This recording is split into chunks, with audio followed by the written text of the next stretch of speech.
Don't tell anything to my staff. How dare you touch his vision? Police लेके डराएगा क्या बच्चा?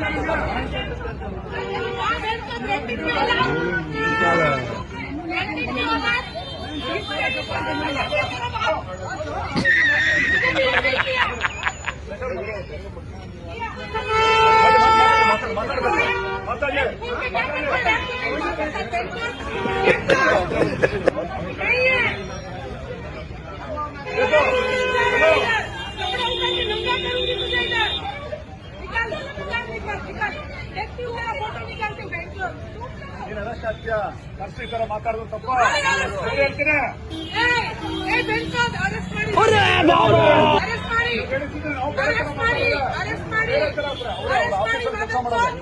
ಅವ್ರ officer ಕೆಲಸ ಮಾಡ್ತಿರೋದು